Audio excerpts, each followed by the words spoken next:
Hey everybody, Yankee here. Today I want to interrupt my regularly scheduled programming to do a little update on what's been going on with the CRS Firearms debacle. If you're not familiar, CRS Firearms is a YouTube channel, and the person who runs that YouTube channel, Matthew, has been under fire from the U.S. government because he and another individual, they got together and they sold these little metal cards. And on these little metal cards was the outline of a piece called a lightning connector. Now, if you bought one of these cards, you could take that piece, if you wanted to, cut that piece out, and turn your AR-15 from semi-automatic to fully automatic. Now, you're not making it select fire. You're making it just fully automatic. Every time you pull a trigger, it's going to be fully automatic, which to me is not a good thing to do. So they're not all that useful. If we want fully automatic rifles, we want select fire rifles so we can still have the single round and the 3-round burst. We don't want just fully automatic. So I don't see a real use for these pieces, but the government got really upset that they were out there. Now, are they upset because people are taking these and turning their guns into fully automatic weapons and then going on killing sprees? No. They're just mad because people have the knowledge. And someone was showing them the knowledge, sharing that knowledge with people. That's what they're mad about. And CRS Firearms was actually convicted today on all counts. I believe it was all counts. I'm being a little dramatic here. But he was convicted today, and he has been taken into custody and will be sentenced at a later date. The other gentleman who actually made the cards has been in custody since they arrested him in 2021. So this is what's going on right now. The government has not only outlawed the tools the citizens would need to resist tyranny, they want to outlaw the knowledge of being able to build the tools.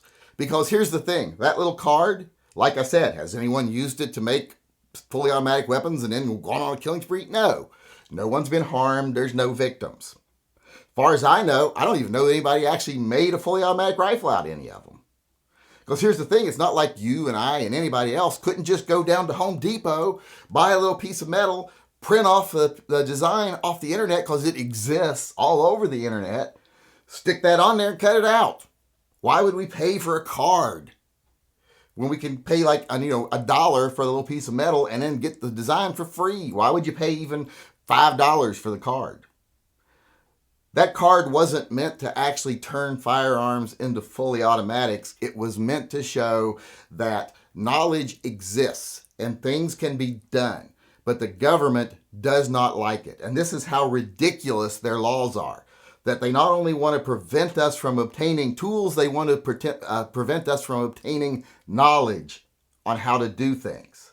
They want to be in complete control. Like I said, this is not a case of anyone being hurt. This is not a case of anyone even breaking really any physical laws about harming other people or even that I know of altering your guns. It's just the potential for a crime. They want to get people beforehand, before any crimes are committed, and they want to prevent the spread of knowledge that people could use to build certain items. In case things ever go bad, they don't want you knowing how to do it.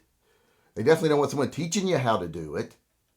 And that's what this is all about. It's not about anyone being harmed. It's about the people taking it upon themselves to know how to do things that the government doesn't want you to know how to do. So I know a lot of people right now are going to be like, well, screw him. He broke the law. He knew you weren't supposed to sell those. He's going to jail. That's on him. Well, I don't see it that way at all. I see it as this is someone who took a stand, someone who did something the government doesn't want him to do, to illustrate how stupid it is that we're not allowed to do this. You can't have the information that would allow you to do something the government doesn't want you to do. Doesn't matter whether you do it or not, you just can't have the information, even though the information exists all over the place. To me, this is a martyr situation. This guy did something to show how stupid it is, and now he's paying the price. If you remember before, I helped raise money for his defense, etc. I was in full support of what he did because, like I said, when you do things like this in the light of day and the government comes after you, you expose how ridiculous these laws are. And this law, like I said, what they're talking about here with him, this is ridiculous. No one did anything wrong. No one was harmed. All they did was share information with people. Is it going to get to be where I say something on the internet that someone could use? Like I say, hey, we used to build pipe bombs to take out tree stumps. Oh, you're going to jail. You told people they can build pipe bombs. How far away are we from stuff like that? Or even if you just share tactics online. Like if you just give someone tactical advice. Is the government going to start coming to your house and take you away because, you told them how to behave and how to defend themselves if someone comes to get them like us? How far away are we from that? Like I said, this case is one of the worst examples of overreach by the government I've ever seen. It is disgusting. It is disgusting that he's been found guilty. These people in the jury are so easily led by the powers that be. They demonize everything, make it seem like they're monsters. Oh, so many babies could have died to those automatic rifles. Well, only if there were a bunch of baby killers out there that wanted to do that. And if there were a bunch of baby killers out there that wanted to do that, they could kill them other ways. We saw that in other countries, like with the nursery attack with the machetes. So that argument is ridiculous. Just because people have knowledge doesn't mean they're going to use it in a violent or subversive way. But that's the way the government wants you to think. They want you to think that anyone that has the skills is potentially a bad person. And we have to pre-police those people because they have skills and knowledge. That is horrible. That is one of the worst roads we could go down as a nation when we start allowing the government to control what we're allowed to know. And that's basically what this is, like I said, because they didn't provide anybody anything they couldn't have got on their own. They didn't provide anybody anything that was used in a violent crime or anything like that either. They just shared knowledge, and the government wasn't having it, and now people are locked up because of it. As an example to everyone else. And I think it's kind of sad that some people out there are threatening civil war because a corrupt businessman who was corrupt long before he ever went into politics might get a slap on the wrist for doing something corrupt. They're threatening civil war over that, but someone else exposes this very dangerous philosophy of the government and this very dangerous set of laws that they force upon us that prevents us from even knowing how to do things. And they just go, well, he was a criminal. He did criminal things.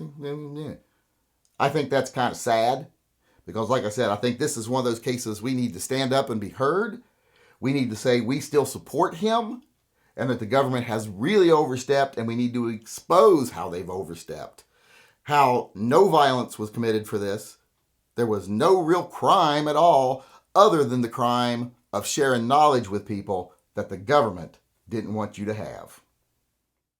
Hey everybody, Yankee here. Just wanting to remind everyone, if you want to support this channel and the programs that we sponsor, or you just want some official Yankee Marshal Posse merchandise, you can go over to tymppistolproject.com, and there is a wide selection of merchandise over there. Pick yourself out something, buy yourself something nice.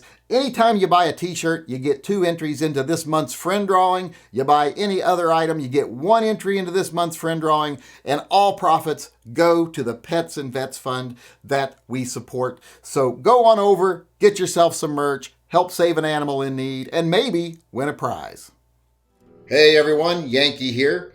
In my videos, we often cover some complicated subjects with a lot of gray area.